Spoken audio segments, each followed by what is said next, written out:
Bonjour à toutes et à tous. Bienvenue à cette table ronde ayant pour thème « Guerre en Ukraine vers un nouvel élan pour la coopération transatlantique ». La guerre en Ukraine a cruellement révélé les lacunes et les défaillances de l'Europe en matière de défense. À côté du soutien américain massif en faveur de l'Ukraine, l'Europe est restée un acteur de complément et son industrie de défense a montré des carences stratégiques, notamment en matière de profondeur de ses parcs de blindés, de chars, d'artillerie, de systèmes de défense aérienne. Les groupes américains vont-ils accentuer leur domination en matière de livraison d'armes en Europe ou au contraire vont-ils coopérer avec les groupes européens qui s'efforcent de leur côté d'accélérer leur cadence de production? Pour en débattre, j'ai le plaisir et l'honneur d'accueillir 4 éminentes personnalités. Monsieur le Premier ministre Bernard Cazeneuve, bienvenue. Le PDG de Boeing Defense and Space, Ted Colbert, thank you so much for joining us today. Le PDG du groupe Thales, Patrice Ken, bienvenue à vous. Et le PDG d'Airbus Defense and Space, Max Schöllhorn, vielen Dank, dass Sie hier sind. Pour commencer à poser, en tout cas en première étape, pour poser le cadre géostratégique de cette discussion, je vais me tourner d'abord vers vous, Monsieur le Premier ministre, qui avez assumé au cours de votre parcours professionnel la fonction de ministre délégué aux Affaires européennes. La guerre en Ukraine menée par la Russie depuis plus de 15 mois a abouti à une forme de réveil stratégique de l'Europe, tout en redonnant de la vigueur aux liens transatlantiques au sein de l'OTAN. J'aimerais que vous nous livriez votre vision globale de l'articulation entre ces deux dynamiques. Je vous en prie. Bon, d'abord, la guerre en Ukraine a été incontestablement un facteur d'accélération de la relation euro-atlantique, d'approfondissement de cette relation, en même temps qu'elle a révélé un certain nombre de faiblesses européennes incontestables. Mais si l'on se place dans le temps plus long de l'histoire de l'Union européenne, et notamment dans les crises que nous avons eu à traverser au cours des dernières années, qui posaient des problématiques de sécurité et de défense, je pense notamment à la crise terroriste, nous avions déjà été amenés à renforcer le lien transatlantique. Sans trahir aucun secret, la lutte contre le terrorisme n'aurait pas pu être menée avec autant de détermination et la recherche de la plus grande efficacité si nous n'avions pas réussi à renforcer nos liens, notamment avec les services de renseignement du Royaume-Uni, des États-Unis, sur des sujets extrêmement sensibles où notre sécurité se trouve exposée. Il est vrai que la guerre en Ukraine constitue, par rapport à ce qu'avait été notre coopération au cours des dernières années, un phénomène plus tellurique, d'ampleur plus grande. Pourquoi ? Pour des raisons d'ordre géopolitique qui renvoient à la communauté de valeurs que nous avons en partage. Nous avons créé l'Union européenne, nous avons jeté les fondements de ce qu'est devenu l'Union européenne au lendemain de la Seconde Guerre mondiale, parce que nous avions une conscience d'appartenance au monde libre et que nous étions reliés les uns aux autres par une communauté de valeurs, les valeurs universelles, humanistes, qui nous avaient conduits à créer les conditions d'un modèle institutionnel de nature à nous garantir durablement la paix. Et cette communauté de valeurs nous liait historiquement aux États-Unis, puisque c'était en vertu de ces valeurs que les Américains avaient débarqué sur le continent européen, et notamment dans notre pays, pour nous permettre de retrouver ce à quoi nous tenions par-dessus tout, c'est-à-dire les libertés fondamentales, la démocratie que le totalitarisme avait réduit à néant au cours de la Seconde Guerre mondiale. Donc, les liens qui nous unissent et qui ont présidé à la relation euro-atlantique, et y compris à la construction de l'Europe, sont des liens très anciens, qui renvoient à des choses qui rassemblent profondément les peuples, les pays, les institutions, les États, par-delà nos histoires singulières et par-delà le lien transatlantique. Mais la guerre en Ukraine fait ressurgir sur le continent européen ce précisément que le projet européen s'était fixé pour objectif d'éviter à tout prix. Et cette guerre oblige l'Europe, d'ailleurs comme d'autres crises traversées au cours des dernières années, la crise terroriste, la crise sanitaire, à prendre en urgence un certain nombre de décisions, mais à prendre en urgence un certain nombre de décisions qui révèlent aussi les faiblesses de l'Union européenne face à la crise. Bon. Alors, sans entrer trop dans le détail des choses, je vais essayer de façon très synthétique et par conséquent trop sommaire de dire quelles sont ces faiblesses. D'abord, il y a eu un désinvestissement des États sur le plan budgétaire depuis de trop nombreuses années, qui a conduit les États à ne pas faire les efforts en Europe qui auraient dû être faits pour assurer un niveau d'équipement de nature à garantir notre capacité de résilience en cas de crise aiguë, et notamment de nature à garantir le maintien de ce qui assurait notre protection, et notamment notre capacité à intervenir dans une guerre de haute intensité. Et moi, j'ai été très frappé pendant toute la période où j'étais, non pas au gouvernement, mais pendant toute la période où j'étais au Parlement, membre de la Commission de la Défense, de devoir, avec des parlementaires de toute sensibilité, tous n'étaient pas sur cette ligne, insister systématiquement sur la mesure du décalage entre les autorisations d'engagement et les crédits de paiement, les reports de programmes qui ont pour principale caractéristique de conduire à des programmes à la fin coûtant plus cher que leur coût initialement budgété, déstabilisant considérablement les industriels qui, pour pouvoir répondre à une demande urgente lorsque des difficultés internationales viennent à surgir, doivent pouvoir lisser leurs charges, garantir le maintien de leurs compétences dans la durée. Et ce phénomène s'est produit en France, bien entendu, mais il s'est produit dans d'autres pays de l'Union européenne, et y compris les pays qui, depuis longtemps, enfin depuis quelque temps, l'ont quitté, et je pense au Royaume-Uni, après la guerre en Irak. Donc, premier point, nous n'avons pas fait les efforts nécessaires. Deuxième élément, nous avons toujours eu, nous les Français, une position très singulière par rapport aux autres pays de l'Union européenne concernant la défense européenne. Nous avons toujours été ceux qui, pour des raisons historiques sur lesquelles je ne reviendrai pas, parce que vous les avez tous à l'esprit, qui avons volontiers théorisé le fait que l'Europe de la défense devait se construire en dehors du cadre de l'OTAN. Et je ne connais pas de président de la République, quelle que soit leur sensibilité, qui, à l'exception peut-être et sans doute du président Sarkozy, qui, à un moment donné, n'ait pas exprimé le fait que la véritable autonomie stratégique, la véritable propension des États à préserver les intérêts souverains au sein de l'Union européenne dépendrait de la capacité de l'Union européenne à créer une politique de défense, une Union européenne de défense hors le cadre de l'OTAN. Et comme nous n'avions pas beaucoup d'outils à nous mettre sous la dent pour matérialiser cette volonté, en obtenant l'accord de tous les autres pays de l'Union européenne, cette volonté de constituer une Europe de la défense hors le cadre de l'OTAN s'est généralement matérialisée par deux types d'actions.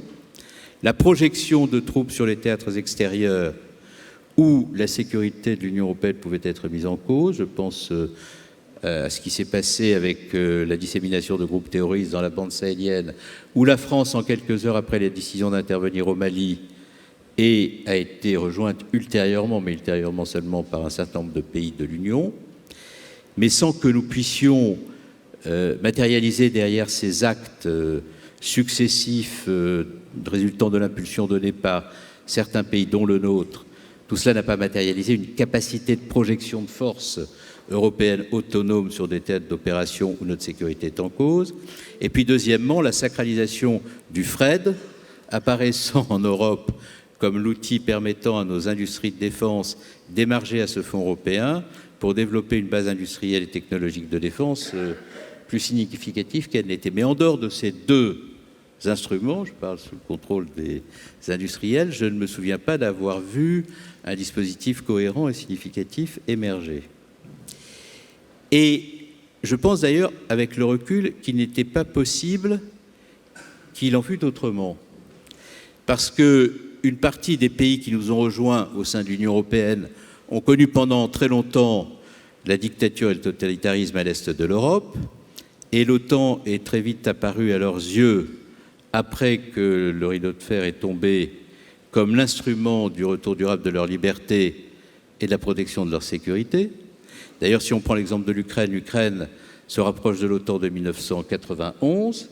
C'est à partir du début des années 90 que l'Ukraine intègre le partenariat pour la paix, et c'est très vite après que le comité OTAN-Ukraine se constitue, qui va monitorer la relation Ukraine-OTAN pendant toutes les années qui vont suivre jusqu'à aujourd'hui. Bon, il en est de même pour d'autres pays d'Europe de l'Est. Et puis par ailleurs, notre principal partenaire, qui est l'Allemagne, était confronté à une double difficulté. La première difficulté, c'est que la projection de force sur des théâtres extérieurs est extraordinairement difficile pour elle, pour des raisons sur lesquelles il n'est pas nécessaire de s'attarder. Et deuxièmement, l'Allemagne avait quand même, dans le temps long de l'histoire de la construction européenne, comme position dominante ou constante, de dire l'Europe de la défense, oui, mais dans la relation absolument préservée avec les États-Unis. Et hors ce cadre-là, les Allemands considéraient comme devant être regardés avec suspicion toute démarche de construction de l'Europe de la défense qui sortirait de ce cadre. Donc en réalité, nous étions les seuls à plaider la construction d'une Europe de la défense hors le cadre de l'OTAN. Et ce qui s'est passé avec l'affaire de l'Ukraine accélère ce processus. D'abord parce que pour beaucoup de pays européens, notamment les pays de l'Est de l'Europe, l'OTAN est la garantie de leur sécurité. C'est avec les États-Unis, à travers l'OTAN, que le dialogue s'est noué pour ce qui concerne l'aide à apporter à l'Ukraine, à travers les sanctions, où la position euro-atlantique a été assez harmonisée et convergente, mais pour ce qui concerne le soutien militaire à proprement parler. Si l'on regarde le soutien militaire apporté par l'Union européenne et les États-Unis, on constate finalement que, rapporté au PIB, l'effort est assez comparable, puisque l'effort américain, c'est 0,07% du PIB américain, l'effort européen, c'est 0,05%, donc ce n'est pas significativement différent. Et dernier point, plus personne aujourd'hui ne s'aventurait à dire que l'OTAN est en situation de mort cérébrale. Hein. C'est-à-dire qu'aujourd'hui, il y a un accord très puissant au sein de l'Union européenne pour dire l'Europe de la défense, oui, incontestablement, mais l'Europe de la défense, en aucun cas en dehors d'une identité européenne de sécurité et de défense, constituant le volet européen d'une Europe de la défense construite au sein de l'OTAN. Bon. Alors ça ne veut pas dire que l'Europe doit rester inerte. D'ailleurs, ce que l'Europe a décidé de faire à travers l'adoption d'un certain nombre de règlements récents sur lesquels les industriels portent une attention particulière pour ce qui concerne l'accès aux matières premières, aux composants, etc., doit permettre à l'Europe, au sein de l'OTAN, dans une relation la plus articulée avec les États-Unis, de garantir au maximum ses intérêts souverains. Mais on voit bien qu'on ne pourra pas le faire hors le cadre de l'OTAN, je ne le crois pas. On voit aussi que ce que nous faisons au sein de l'Union européenne à travers la Facilité européenne de paix conduit l'Union européenne à renforcer la solidarité entre les pays, mais en conduisant les contribuables d'un certain nombre de pays à payer la constitution d'un outil de défense d'autres pays, et notamment la Pologne, dans un processus dont il faut analyser ce qu'il signifie au plan européen.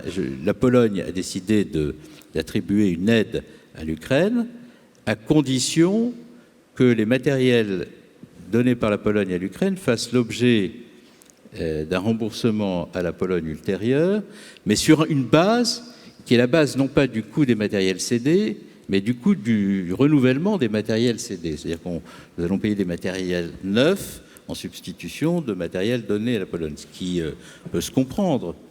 Mais ça fait de la Facilité européenne de paix un dispositif qui organise une solidarité intra-européenne autour d'un pays qui est l'un des plus favorables à la perspective otanienne. Donc il faut avoir tout ça à l'esprit. Je conclus en disant que dans un monde multipolaire où les rivalités de puissance États-Unis-Chine réapparaissent, où les États-Unis n'ont pas intérêt à rester durablement sur le théâtre européen pour ne pas être désarmés si d'autres fronts venaient à s'ouvrir dans la zone Indo-Pacifique, ils attendent de l'Union européenne qu'elle prenne, des pays européens qui prennent leurs responsabilités. Aucun, au sein de l'Europe, n'envisage que ces responsabilités soient prises hors le cadre de l'OTAN. Donc il n'y a pas d'autre stratégie que identité européenne de sécurité et de défense au sein de l'OTAN. Et nous devons le faire dans un contexte où nous créons les conditions d'un élargissement de notre masse industrielle et technologique de défense en prenant les mesures qui doivent l'être pour assurer cette base industrielle et technologique. Ce sont les règlements, mais c'est aussi les efforts faits par chaque État en matière de politique de défense La loi de programmation militaire, dont une partie de l'effort est rongée par l'inflation, témoigne de la volonté du gouvernement d'aller dans cette direction. Les 100 milliards d'euros promis par le chancelier Scholz vont dans le même sens. Mais il faudra que cet effort soit maintenu dans la durée. Je termine sur un point qui est une singularité française et qui doit nous conduire à jouer un rôle singulier en Europe, c'est le lien que peut constituer la France entre le Royaume-Uni, qui n'est plus dans l'Union européenne, mais qui peut continuer à jouer un rôle éminent dans la défense du monde libre et du continent européen et les pays de l'Union européenne eux-mêmes. Nous avons signé les accords de Lancaster House. Ces accords de Lancaster House sur toute une série de sujets, notamment la question de la dissuasion nucléaire, nous lient au Royaume-Uni et nous permettent d'être le pays qui est un pont entre le Royaume-Uni et l'Union européenne. Je pense qu'il faut utiliser au maximum ces accords, essayer de procéder à leur modernisation, essayer de remettre en perspective leur contenu. Et cette position un peu centrale entre le Royaume-Uni et l'Union européenne peut nous permettre, sans perdre notre singularité, et tout en tenant compte de ce qu'est le tropisme fortement otanien des pays de l'Union européenne, à jouer un rôle que les autres ne peuvent pas jouer. Je vous remercie beaucoup, Monsieur le Premier ministre. Turning over to you, Ted Colbert, Boeing, CEO Boeing Defense and Space. Alors, vous êtes le PDG de Boeing Defense and Space. D'un point de vue industriel à présent, la guerre en Ukraine fait advenir une nouvelle ère de défense entre l'Europe et les États-Unis. Alors, comment réagir à cette demande accrue en matière de matériel de défense et la coopération transatlantique, notamment, qu'en est-il, surtout à la lumière de ce qui se passe en Ukraine? Merci de cette question. Je suis ravi de pouvoir intervenir aux côtés de ces personnes illustres. Alors, nous en sommes à un moment important de capitaliser sur ce que nous apprenons à la lumière de la guerre ukrainienne. Notre équipe travaille la main dans la main avec les États-Unis pour réagir agilement, rapidement. Alors, cela prend des formes distinctes. D'abord, il faut comprendre ce qu'il faut avoir, travailler avec des autorités, adopter des démarches distinctes en matière d'achat, pour alimenter l'effort de guerre. Cela, c'est sans précédent. Il faut déplacer du matériel très rapidement en collaboration avec nos alliés, mais ces éléments systémiques vont peser et vont tracer la voie pour savoir comment travailler à l'avenir. Nous avons pu échanger précédemment sur la question de l'investissement. Les investissements montent en Europe pour ce qui est des capacités de défense. Cela se fait jour depuis 2 ans. C'est important. Cela nous permet d'investir dans des capacités pour avoir une approche cohérente et optimisée pour livrer ces capacités. C'est ces commandes de contrôle, c'est des hélicoptères, des avions de chasse, c'est l'espace. Toutes ces capacités comptent pour ce qui se passe en Ukraine et pour tout ce qu'il y a comme menace future. Mais il faut accélérer la démarche, il faut mobiliser des investissements de façon plus cohérente, complémentaire, pour livrer de façon cohérente ces capacités. Voilà. Donc, pour l'avenir, quid de l'avenir? Je pense à notre modèle d'entreprise, comment nous fonctionnons aux États-Unis dans la sphère de la défense, et je pense aussi à nos alliés européens.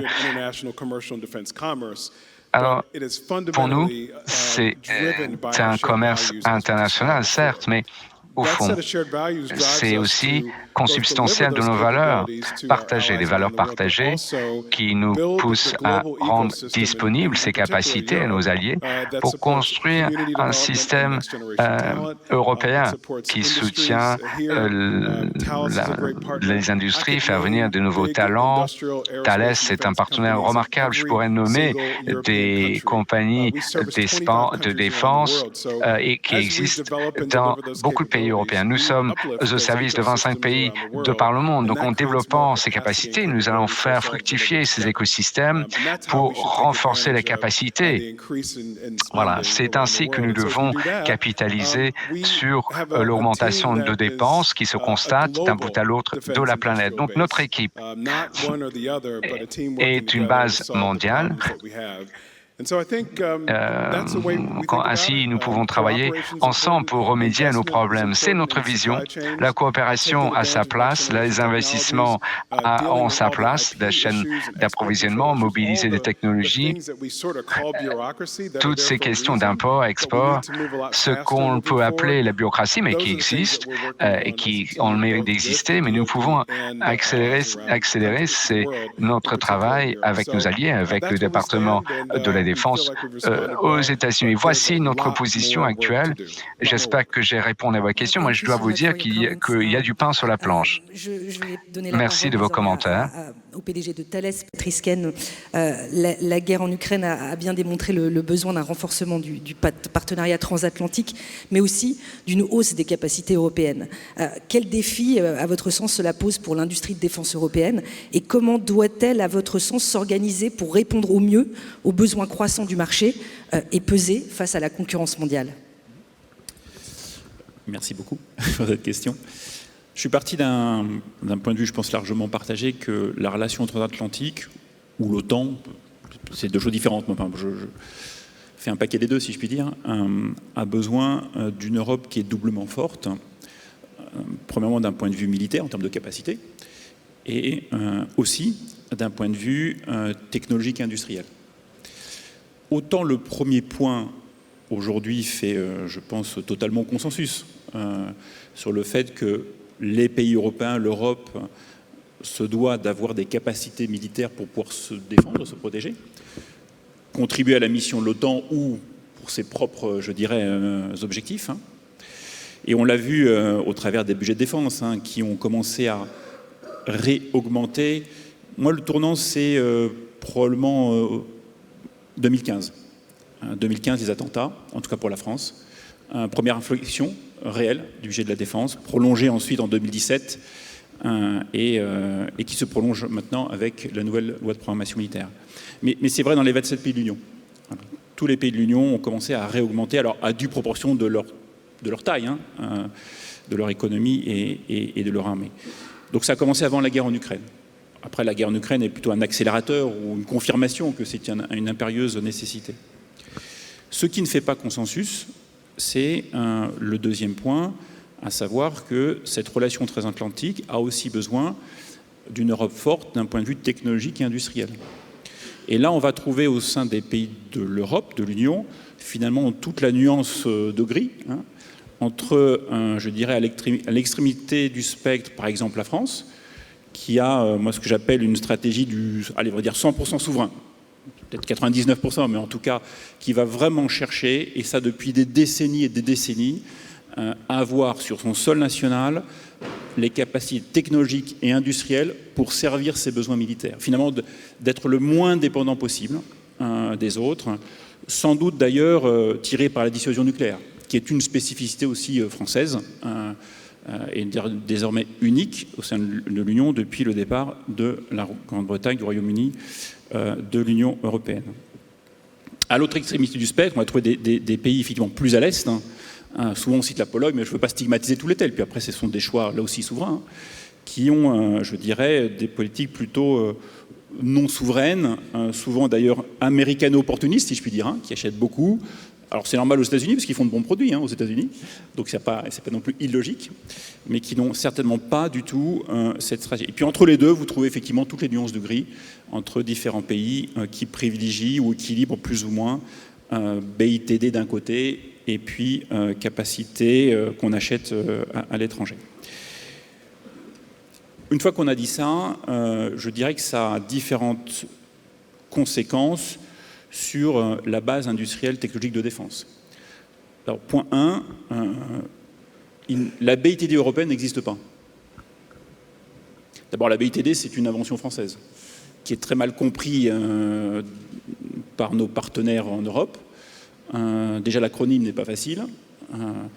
Et voilà, alors on a essayé de l'exporter, parce qu'on aime bien exporter nos idées, on a payé des lumières, voilà, mais avec un succès, je dirais, relatif.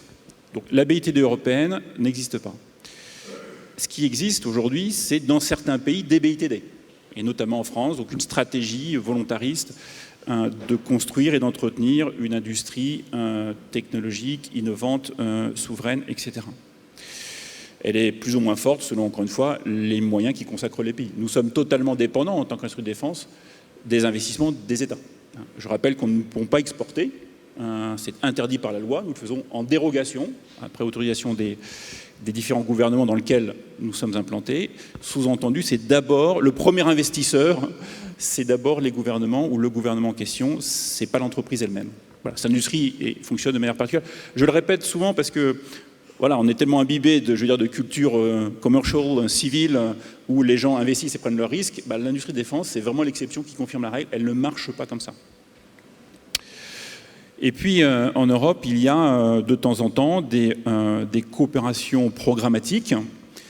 Alors, si je suis un petit peu critique, ou pour pousser le trait, que je qualifierais de tactique ou de transactionnel. Voilà, de temps en temps, on se met d'accord à 3-4 pays pour faire un hélicoptère, pour faire un avion de transport, pour faire un système de défense aérienne. Voilà, mais c'est du domaine tactique et transactionnel. Alors certes, c'est des programmes après qui, je dirais, nous, c'est pays pour 10, 15, 20 ans. Ça, c'est la durée des programmes. Mais c'est à un moment donné de l'histoire, on se met d'accord, et puis le reste continue sa vie de son côté. Quid de la relation transatlantique ? Si on a aussi le patron de Boeing Defense and Space, c'est aussi pour parler de relations transatlantiques. Est-ce que la coopération transatlantique existe en matière de défense ? La réponse, elle est non. Je parle de coopération industrielle. Je ne me parle pas sur le plan militaire. Je ne connais pas de programme fait conjointement entre l'industrie américaine et l'industrie européenne. Je n'en connais pas. Donc il n'y a pas de coopération industrielle transatlantique. Il en existe dans d'autres domaines sensibles. L'espace, il en existe. Alors c'est plus orienté science, c'est vrai que défense, mais la NASA travaille avec ses équivalents, ses homologues en Europe et font travailler les industriels américains et européens pour faire des grands problèmes spatiaux. Ça n'existe pas en défense. Il y a deux choses qui relèvent par contre de... cette fois-ci plus de l'OTAN que stricto sensu de relations entre les États-Unis et certains pays européens. C'est la définition de normes communes, et c'est plutôt une bonne chose.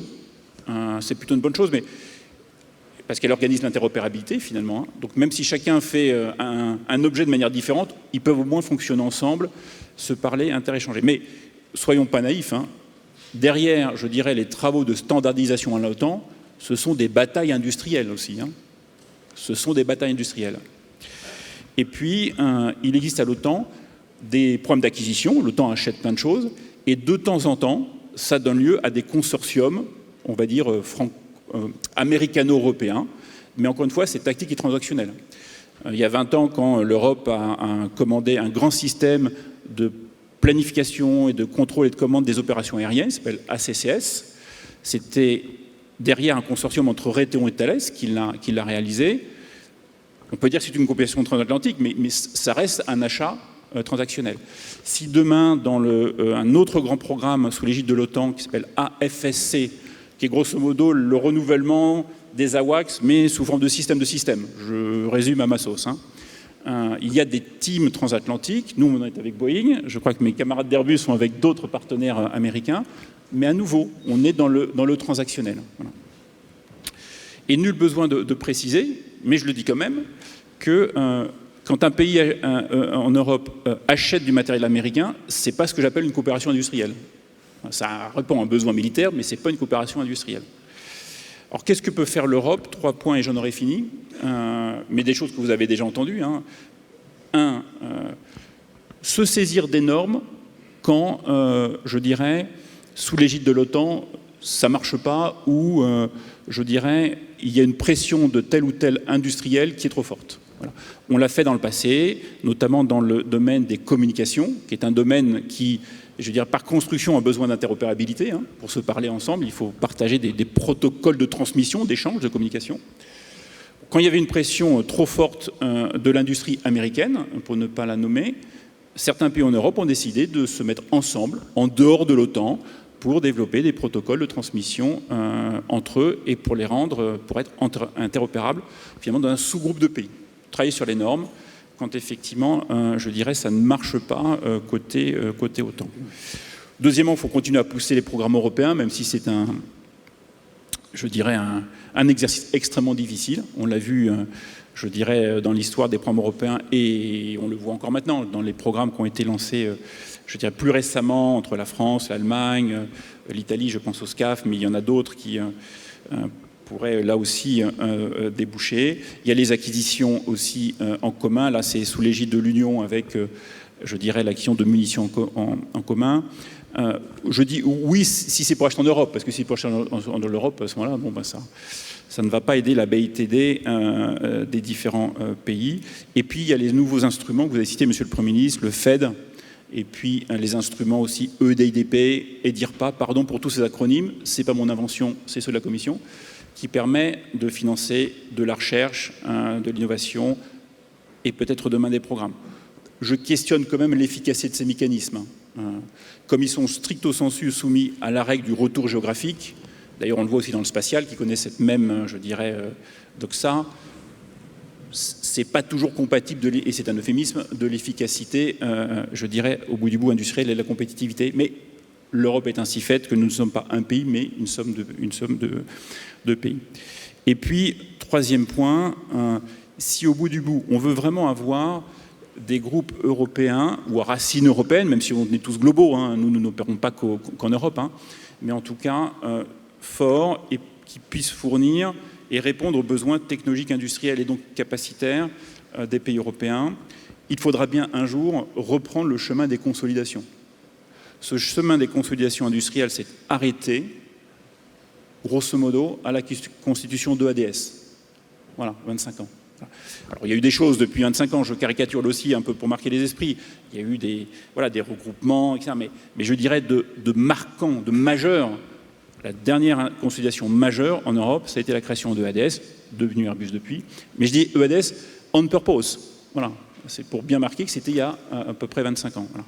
L'échec d'ailleurs de la fusion entre BAE et EADS, je ne me prononce pas sur la pertinence, c'est pas à moi de le faire, mais quand même, là aussi, a été l'illustration, je dirais, du fait que après, je dirais, cette création, ce regroupement considérable qui a donné lieu au groupe EADS Airbus, eh bien, il n'y a pas de volonté aujourd'hui politique en Europe de laisser les entreprises se consolider, voire même l'inverse, plutôt un retour du nationalisme industriel. La France n'a pas à donner de leçon à quiconque d'ailleurs, chacun voulant son champion national. Voilà. Et confondons d'ailleurs propriété du capital et propriété industrielle. Les États-Unis sont beaucoup plus pragmatiques. Nous pouvons acheter des entreprises de défense aux États-Unis. Simplement, il y a des proxy boards qui protègent la propriété intellectuelle. Parce que c'est ça qui est important pour un gouvernement, c'est de protéger le secret, mais pas la propriété du capital. En Europe, on mélange les deux, et pour protéger le secret industriel, on considère qu'il faut protéger la propriété du capital, et donc une entreprise allemande doit rester allemande, une entreprise italienne doit rester italienne, une entreprise espagnole doit rester espagnole. Merci beaucoup. Over to you, Mike Schulhorn. As Patrice Kane was pointing out, alors il a été précisé depuis l'invasion de l'Ukraine, les budgets de défense augmentent. L'Allemagne a constitué un fonds doté de 100 milliards d'euros pour mettre à jour son appareil militaire. Et donc là, ça embrasse tout le champ des équipements militaires. Alors ces engagements, est-ce que ça se traduit par du business pour vous? Et de plus, la interopérabilité, ça revêt une importance capitale. Mais est-ce que cela est très bénéfique? Est-ce que c'est une préoccupation pour vous et pour votre entreprise? Merci de votre invitation. Merci de m'avoir permis de commenter cette question très importante, la relation transatlantique et toutes les problématiques que vous avez esquissées. Alors, je peux vous dire que cela arrive petit à petit, cet argent qui se transforme. Mais pour étoffer ma réponse, je dois dire qu'il fallait attendre la guerre. Il a été précisé auparavant. Il fallait attendre que la guerre arrive pour réveiller les pays, pour les budgets de la défense. L'Allemagne en fait partie. Et quand je relis cela à votre question, est-ce que ça se transforme en commande? Alors le tableau est simple. Certains pays ont instauré un système d'achat qui était conçu pour empêcher tout traitement de la commande, pour tout ce que soit un peu lourd, pour permettre à ce que très peu d'argent soit canalisé et être prudent du côté juridique et le reste. Et cela a changé. Donc la volonté politique existe désormais pour transformer cet argent en commande et permettre à ce que la bureaucratie mais la bureaucratie n'est pas là pour opérer cette conversion. Donc c'est un problème. Dieu merci, c'est plus un problème de reconnaissance de l'existence du besoin, mais je souhaiterais ajouter quelque chose qui dépasse le périmètre de votre question. Alors, la guerre en Ukraine. Alors, si j'en reviens à l'ancienne édition de cette manifestation, à cette époque, il y avait un débat féroce. On disait que la défense européenne n'était pas durable, mais à mon humble avis, quand ces débats ont été lancés, Poutine a sans doute dit l'Europe est en déliquescence. C'est une sorte d'invite pour qu'il entre en Ukraine. J'espère que les choses ont changé, qu'il y a eu un réveil en Europe. Enfin, l'essentiel des pays européens se sont réveillés depuis. Donc, on constate effectivement l'arrivée de certaines commandes. Si vous regardez de plus près, les commandes initiales sont parties aux États-Unis. Alors, pour vous donner une échelle, peu ou prou, en fait, là, il est question de 30 ou 40 ou 100 milliards pourraient atterrir dans les comptes des pays non européens, israéliens, américains et israéliens, notamment pour ce qui est de la défense aérienne. Donc ça pose la question pour la défense européenne, non pas seulement sur la seule question de l'interopérabilité. Si vous regardez les 155 mm, ces obus d'artillerie lourde qui sont pas interopérables, il faut chez l'OTAN que nous soyons interopérables. Sinon, on ne peut pas vraiment défendre ni même dissuader. Alors, l'interopérabilité que moi je vois pour l'Europe, c'est pas juste s'équiper de 155, parce qu'il y a un prix fort payé par l'Europe pour ce type de matériel. Et parfois, c'est une caisse noire. Et je ne pense même pas aux conséquences politiques aux États-Unis, mais je pense que les États-Unis seront verrouillés dans le Pacifique, des activités militaires nécessitant beaucoup de systèmes de maintenance et de propulsion, et l'Europe s'en trouvera au second plan. Donc il faut quand même faire quelque chose. Je pense qu'il est de l'intérêt de l'Europe et de l'Alliance, mais également des États-Unis, même d'avoir une industrie européenne viable et concurrente, une base industrielle, accueillant des systèmes de défense qui sont robustes et capables. Alors, il y a un débat qui s'amorce aux États-Unis visant à s'ouvrir à cette question de plus en plus. Ce n'est pas uniquement nous qui disons acheter nos produits. Cela ne suffit pas. Il faut maintenant créer des Rafales, des avions de chasse de 4e génération, Eurofighter, F-15, interopérables avec F-35. Bon, c'est pas acquis à travers tous les enfin toutes les armées de l'air appellent cela de leur vœu. Il faut renforcer cela, renforcer notre ambition pour être techniquement à point, à niveau, et être capable de demander ce qui est bon pour l'Europe. Merci. Alors, j'ai 3 écrans devant moi. Est-ce que vous pouvez nous dire quelles leçons est-ce que vous avez apprises en tant que chef d'entreprise? Ce conflit ukrainien se déploie sur le terrain. Mais à la lumière de cela, quels sont les équipements qui changeraient la donne? Et comment est-ce que cela forge votre vision de ce dont on a besoin en matière de développement? Donc, je vous passe la main. Colbert. Alors, tout à l'heure, j'ai parlé de la nécessité de comprendre les exigences et de casser un peu la bureaucratie, les achats bureaucratiques, l'interopérabilité. Effectivement, ça refait un intérêt capital. Le son est imparfait, dit l'interprète.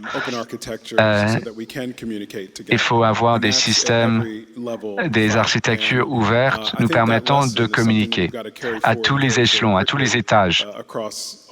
Cette leçon, il convient de connaître cela. Des kits sont peu difficiles à exploiter. Il faut accélérer notre cadence, nos capacités numériques développées depuis certaines années. Il faut fabriquer des produits avec des chaînes d'approvisionnement idoines. Et puis il y a la question de la maintenance prédictive, optimisation, ce qui soutient la durabilité et les capacités d'exploitation. Tout cela doit être renforcé sur les plateformes existantes et prêtes pour à accueillir de nouvelles capacités. Il ne faut pas oublier non plus la temporalité, le cadre temporel dans lequel nous travaillons. Michael nous a dit qu'il faut travailler avec l'existant, il faut le rendre interopérable. Nous avons parlé de certaines choses qui sont intéressantes. Mais il faut savoir comment utiliser ces technologies avancées au mieux. Et puis, j'en reviens à ce qui a été dit précédemment. Il y a des exemples magnifiques. De là, nous en étions en Europe. Les hélicoptères Leonardo, utilisés aux États-Unis, sont peu exploitables, dit l'interprète. Et puis il y a aussi des contrats passés avec l'Australie, un fondement capacitaire, une base industrielle qui s'élève dans tous ces pays, en Italie. Et il faut maintenir cet élan. Et puis, la propriété intellectuelle, casser ce mur et partager davantage industriellement, ce qui nous fait revenir à un point qui est important. Donc, casser la bureaucratie, aller plus vite, tirer avantage de nos capacités numériques, interopérabilité et une architecture ouverte. C'est ça que j'appelle de mes vœux. Qu'est-ce que vous en pensez? Bon, je réagis à ce propos. Alors, nous avons appris dans le domaine spatial, nous allons développer cela, sont peu exploitables. Observation terrestre depuis l'espace, c'est bien pour la capacité, mais également la défense spatiale active. C'est quelque chose qu'il faut voir à l'avenir. Et parfois, c'est compréhensible, mais c'est peut-être une vision naïve des Européens. Que tout est en paix, tout est bon. On ne peut plus préserver cette vision. Digital, vous l'avez dit. Le système de défense traditionnel était assez lourd et assez lent. Il fallait 5 ans pour que cela fonctionne et donc ce n'est pas assez bon, on n'est pas assez bon. On doit mettre à jour nos systèmes d'approvisionnement et systèmes de développement et pour pouvoir construire l'interopérabilité dès le départ. Dans plusieurs domaines, avec FKSADIC, nous avons touché à beaucoup de choses qui ont des liens avec ces points-là. Maintenant, on doit trouver des moyens pour être plus agile. On ne peut pas attendre que ce soit donné comme capacité à nos forces armées. Enfin, il faut faire le mélange entre les aspects militaires et civils, que ce soit des drones, des satellites commerciaux. Il faut avoir cette agilité pour pouvoir utiliser tous les éléments possibles pour pouvoir les connecter les uns avec les autres. Ça, c'est une leçon importante à apprendre. Je vais faire vite, parce que je vois que le timer est... Oui, mais je vous laisse quand même une minute. Fini, c'est gentil, merci. D'abord, je voudrais dire que ce qui permet aujourd'hui à l'Ukraine de résister ou de contracter, enfin d'être là où elle est, en tout cas, d'abord, c'est son courage. Avant de parler de technologie ou d'industrie ou de ce qu'on veut, c'est d'abord le courage des Ukrainiens. C'est d'abord un engagement humain, la guerre. Ayant dit cela, si on se concentre maintenant sur, je dirais, plutôt d'un point de vue industriel ou technologique, d'abord on a redécouvert ou réappris ce qui est un conflit de haute intensité. Finalement, ça fait des années qu'on n'en avait pas eu, et surtout engageant une puissance nucléaire. Il y a déjà eu des guerres en Europe, mais n'engageant pas une puissance nucléaire. Donc on a redécouvert l'importance de la défense aérienne, de la guerre électronique, du déni d'accès, des choses qui étaient bien connues, si je puis dire, technologiquement plutôt bien maîtrisées, simplement qu'on, je dirais, n'utilisait pas de manière au plein potentiel, parce qu'on n'était pas dans ce type de besoin et d'engagement. Et puis, ce conflit a montré qu'on a besoin de l'intégralité du spectre des technologies et des solutions, celles qui sont vraiment très militaires et très high-end, très poussées, mais aussi des technologies civiles, très, je dirais, agiles. Je ne veux pas dire bas de gamme, ce serait péjoratif, mais en tout cas, voilà, qu'on peut utiliser et qui coûtent pas cher. Ces dernières technologies, je dirais, on les connaît tous plus ou moins. Enfin, il n'y a pas eu non plus de révélation, si je puis dire. Ce qui est sûr, c'est que quand vous êtes en guerre, vous ne posez pas la question de est-ce que j'ai un cahier des charges, est-ce que je fais de la documentation quand je livre tel ou tel système, est-ce qu'il y a des processus de qualification qui prennent des mois et des années. Necessity fait loi, effectivement. Ils prennent, ils utilisent, ils développent, et c'est parti. Voilà. Enfin, c'est parti. En tout cas, voilà. Et ça, quand on n'est pas en guerre, c'est sûr que ce n'est pas des choses qui marchent naturellement. Nos processus d'acquisition, oui, sont faits comme ils sont. Probablement, ça nous demande de les revoir et de mettre un peu plus d'agilité dans ce qu'on est capable de faire. Mais c'est qu'une question de volonté. Il n'y a pas de difficulté, je dirais, ni intellectuelle, ni technique pour le faire. Justement, ça me donne une transition pour finir avec vous, Monsieur le Premier ministre, sur justement cette notion d'achat d'équipements industriels. Qu'est-ce que vous pensez d'une forme de préférence européenne en matière d'achat d'équipements de défense? Est-ce que c'est quelque chose auquel vous êtes sensible ou quelle est votre opinion là-dessus? Mon opinion, c'est que l'Europe ne peut pas être le seul continent qui ne défend pas ses intérêts industriels et les intérêts de ses industriels. Et que, comme l'a rappelé Patrice Kett tout à l'heure, la coopération en matière industrielle transatlantique est très très faible. Et que nous sommes la plupart du temps concurrents et que notre souveraineté dépend aussi de notre capacité à maîtriser un certain nombre de technologies, à assurer la résilience de notre industrie, sa réactivité lorsque les États lui demandent d'être réactive. Et cela ne peut pas se faire sans qu'un certain nombre de conditions politiques ou de décisions politiques soient prises. Première décision, il faut que les efforts faits en matière de budget de défense ne subissent plus d'à-coups et que l'on puisse, par-delà ce qui peut différencier les gouvernements, faire en sorte, comme cela fut le cas pendant la période gaulo-mitterrandiste, qu'il n'y ait pas de différence d'approche entre les gouvernements concernant ces questions, qu'elles soient sanctuarisées et que les efforts soient maintenus dans la durée. Deuxièmement, il est absolument impératif que dès lors que la question de la création d'une Europe de la défense hors le cadre de l'OTAN ou dans le cadre de l'OTAN est réglée par une position très claire sur ce sujet, nous puissions faire partager au plus grand nombre de pays européens la philosophie de la préférence européenne, sinon ce que nous faisons en matière budgétaire pour les industriels n'aura que très peu d'effet. Troisièmement, il ne faut absolument pas négliger l'importance de la norme et les conséquences de la norme sur la capacité des industriels à s'organiser.